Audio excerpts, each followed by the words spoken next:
Welcome back, YouTubers, to another WWE vlog in HD with me, Daniel Parkin, and this guy sitting next to me.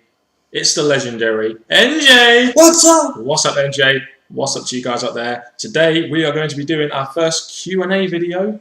This is going to be good. But firstly, before we do this, with the British Fist, bam, let's go. But before we go, make sure you subscribe up above, of course, if you want to see videos from us. Like the video if you like what we're saying, and comment down below your thoughts on any of the questions we've been given in today's questionnaire, or Q&A as we'll call it. So where better to start than one of our Lords of the Ring buddies, David Mania, who asked us, how would you book Awesome Kong's debut in the WWE? I'm going to forward this to you, NJ. Well, when you think of Awesome Kong, if you don't know her, she's a big woman, and you think of her with great strength. I'm thinking a good way would be for her to come in and go straight after either Michelle McCall, who's one of WWE's top divas, or whoever the Divas champ is at the moment. I mean, the word you get from her is dominant, so you know she's going to be this dominant woman. How I think WWE will book her is they'll just have her, like you said, have her run through Divas. She can really shape up that Divas division, so that's good. Second question we got is from a YouTuber called Tekken Kill. He said to us, it's a very good question, do you prefer The Undertaker as Biker Taker, Lord of Darkness Taker, which was the Attitude Era Taker, or the current Undertaker? NJ? Out of all the Takers, I'm just like, he's moved from one to another, but I'm thinking the current one's the best. It just shows that he's got a bit of the old Taker in the Darkness one. He's got a bit of him showing some moves that he did when he was the Bike Taker, and he's all that combined into one brilliant Taker. He's definitely a more modern Taker, and definitely a relevant Taker. I'd definitely back up your thing there. He's better as the current Taker, I think, and he will be that for another couple of years, we guess. Good. Okay, the third question we got was from another fellow Lords of the Ring buddy, Dreamboy899. Do you want to say the question, MJ? Okay, if you could make 3 major changes to current WWE product, what would you change? Well, do you want to start off with that? Or? Well, we'll go through each one. Yeah. I'm thinking, like, we've got the mid-carders who are there but not being used as they could have, to either go for the IC or the US, or even a bit higher, because some of them deserve to be a bit higher, and go for the WWE Championship. So basically, it's like pushing the main event, the mid-carders in a way that will make them the main eventers in a couple of years' time. So gradual building up, rather than this whole pushing them straight away like they did with Sheamus to the WWE Championship. Yeah, give them time to build. The next one we had was make the titles mean something, and by this we mean the tag team titles and the mid-card titles. NJ? The main one for me to get better is the tag team, because to be honest, the tag teams, they used to always have exciting matches, because when they get, like, they showed great groups, we had great teams, and now they're trying to hold on to them by having these made up groups. But to be honest, I think if they brought the tag title back in a better way, I think that'd be a good start. Yeah, and of course the mid card titles as well. We've seen lately that the IC belt and the US title doesn't really mean much. Doesn't really mean much now. I mean, they pushed the US title back in the dark match at WrestleMania. It doesn't really mean as much now. If you build up these mid carders properly, then the mid card will definitely mean something, as it's their kind of stage to the main event once they've gone through the IC title or the US title. So yeah, definitely push the mid carders, and also make the titles mean something like the US title as well.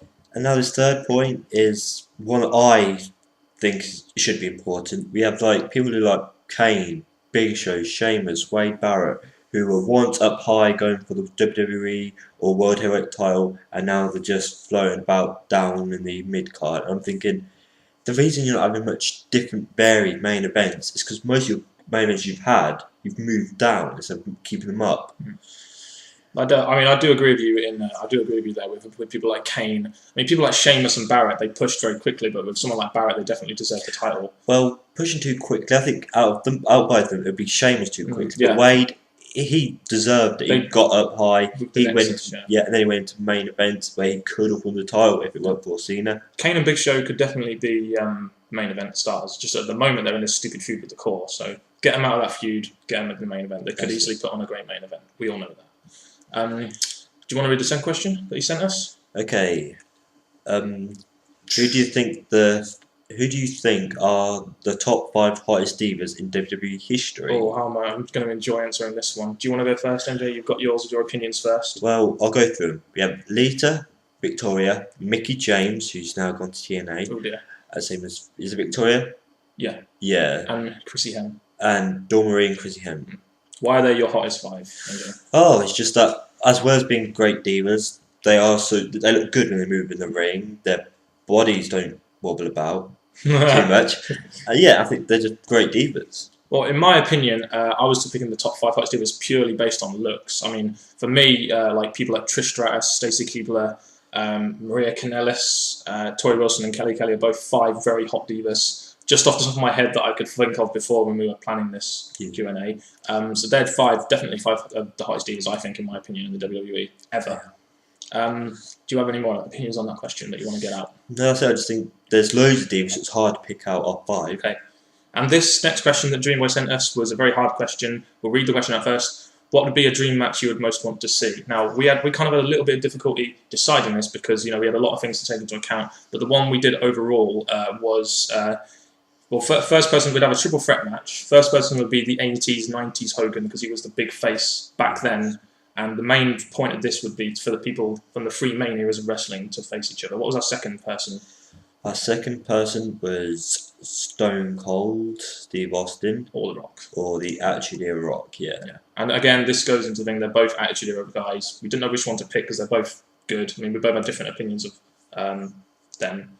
And then for the third person, we got one of your favourite guys. One of my favourite before he turned face is Randy Orton. Yeah. Or John Cena. So we'd have there's a mixture of those in a triple threat match. You'd like to have Triple H in there as well. Yeah, he's my favourite wrestler. Of course I'm going to want him in this somehow. But I thought out of the rest we've just named now, they're the ones who I'd prefer to see in this kind of match. So overall for us it would be 80s, 90s Hogan versus Stone Cold or Rock versus Randy Orton or John Cena. Yeah, that would be it. We couldn't really decide properly there. And to make it spicy or make it a bit better is obviously have a title involved, which would make it a lot more interesting. The WWE of all times title or something. Yeah, the champion of the era could win it, yeah. The next question comes from Mr. Tasteless Tony T of the Off the Rope Show. His YouTube is AJ Townsend 44. NJ, if you want to read this question. Who is better? The Rocket Owen Hart or Bret the Hitman Hart? Now, this is they have a little bit of a squabble over who is the best, and we're going to determine for them who is the best. NJ, go on, you start us off. Bret Hart. Why do you think Bret Hart? Basically, he's had more going for him, in my opinion. I haven't known him from that long in the past, but from what I've known, he's been involved in more bigger matches. He's had more, in my opinion, fan support, and to be honest, someone that is more likeable than Owen Hart. Yeah, I mean, from what I saw, Bret Hart was a great main event star. Owen Hart, again, he had his moments. He was a great wrestler. He actually beat Bret Hart, but then the trouble is later on in that night, Bret Hart won the title. But, both great wrestlers, but I think Bret Hart, just for the fact that his name and his titles and stuff would probably be better, in my opinion. That is just our opinion, though. I hope that settles your little dispute there, guys. Second question from Mr. Tasteless Tony T was, what are your thoughts about WWE taking over Wembley Stadium for a future Wrestlemania pay-per-view?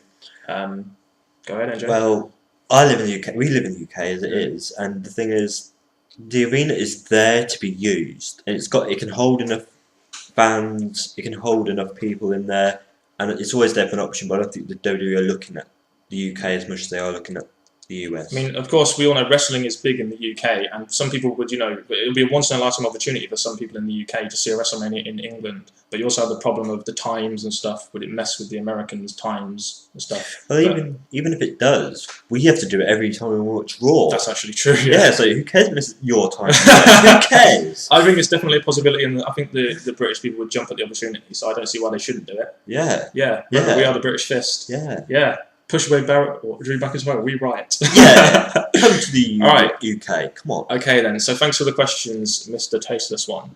The next question, we'll let you read this out, NJ. Which one? Daryl, even, sorry. Yeah, we have Daryl from Twitter called The Bears Superstar. Yeah. And he asked, do you think WWE will ever unleash Daniel Bryan to his full potential? Right. And my first thought here was, as Daniel Bryan is a great technical wrestler, and WWE branching out into this entertainment side of wrestling, I don't think they'll use him as much because he's a great wrestler, not exactly the best entertainer, and I think that's what they're looking for at the moment. That's just my opinion, though. You have different opinions. Mine's pretty close to that. I'm just thinking, Daniel Bryan, he's not someone they do look and go, oh yes, let's make him champ. I don't think he's one of those kind of people. So the way I'm seeing it is that He may get little pushes over this year, but I don't see him becoming one of the champs anytime soon. No, same here. He'll probably be in the mid card for a bit, maybe an upper mid carder, but that's really it. Yeah, that's it for now. He asked another question as well. Do you think they will downplay the rest of WrestleMania due to the whole event is going to be about The Rock? Well, I think first thing we can say here is Rock versus Cena is the definite draw of the WrestleMania. I think they do need to focus on that to bring in buys, but they should build it around that, kind of like they do with the UFC, and they build it around the main event. But there's also other matches in there which are important, so you can't really necessarily build it around a match too much. The way I see it is that they've had a bad WrestleMania, the one just gone. Definitely. It's not been great. I think WWE are probably realising it through forums or emails or posts, or however they found out the information. See that it didn't work and think, right, we've got to make next year's better. So yes, we have this great big match that we've been waiting for, and fans have been waiting for. But let's concentrate on the other matches just so we don't slip up on them too. Okay. So I'm hoping they'll work on the main event, because yes, they draw, but they've got other matches to concentrate on. Good. I think that's a good answer. The next question is from the Off the Rope Show, one of our most favourite YouTube channels. Would you say? They are very much so. They're great, entertaining videos. Yeah. And they asked us a bit of a random question, but we'll try and answer it anyway. They said, "Is Oasis not the greatest British band since the Beatles?" Kind of picking up on the fact we're British there, ain't we? Yeah. All right then. Well, I'll start off here. We all know the Beatles was a great band, and Oasis have definitely achieved the mainstream success, especially in America. So they would go down as a great band. Because of my lack of knowledge on the music industry, I can't really answer this question properly. But Oasis are a great band, and probably are one of the best British bands in a while that we've had since the Beatles. I don't know if you have any opinions. Also, it's that the Beatles, in my opinion, are a great music band. Yeah. They're loved for their music touches different people in different ways because of their music. And Oasis are probably, in my opinion, not as good, but still up there somewhere. But one of a good band since the Beatles, though. Since the Beatles you'll never beat the Beatles, I'm afraid. Okay, the next question we have is from YouTube user AVZSpike7000, i.e., or 70,000 even, i.e. Divas Mark number 1, we like to call him. only joking, don't worry. What is his question? It's going to be about Divas, right? It is, and it's about one we've covered in a way. Thoughts on Awesome Kong now in WWE? Yeah, and you have some specific thoughts on this, how they're going to use it, don't you? Yeah, I think, as we've said before, she's going to become a dominant wrestler, diva, when she comes in. She's going to go straight up to the top main ones, we've said, and she's just going to show that she is a diva, as China used to be, not to mess with. Yeah, and like we were talking about this earlier, she said she's going to be used well in the first couple of months, but then we feel she's going to do like a Great Khali and then become like a joke of a wrestler, maybe. We don't know what's going to happen, we just think that might happen. Yeah. There's no doubt she can become a dominant female wrestler, though, and she could probably improve this diva division, which at the moment is dead. It is. And then the next question he asked us was thoughts on the directions of WWE and TNA. I think NJ, seeing as you're focusing on WWE, I'll focus on the TNA. With WWE, I think they're starting to come up with new ideas to try and help them move forward in this PG era. They're making matches that are still what fans like to see, hardcore-ish, but not all the way bloody matches. I think with them making all like bring back Tough Enough, they actually are improving to make things better. So at the minute, I'm just looking to see what they do next. Okay, well, for me, I'll focus on the TNA aspect. I've watched the TNA a couple of times. I think, personally, in my opinion, TNA has become it's become like a second show to WWE, mainly because they're trying to do the things that WWE are doing. They should focus more on wrestling, which is what their strong point used to be. They've got a great roster on there. I mean, they've got a lot of ex-WWE stars and a lot of young talent which they can promote, and they need to really promote their talent a lot better. Also, they need to get better bookers because their booking sucks, and they need to fire the hell out of Vince Russo because he's really making that company, driving it to the ground along with Bischoff and Hogan as well. Well, I'm not much of a TNA fan, but I've heard basically what he said, so I'm thinking TNA do need to do some. They do need to work on their future direction. Yeah, that's it. Yeah. I think that's pretty much all the time we've got for questions. If we haven't answered your question, we'll definitely answer it in the second part. So thank you for all the people that send us their question in even. Comment down below if you have any thoughts on the questions, and we'll see you in part 2. So thank you very much for the time being, and goodbye.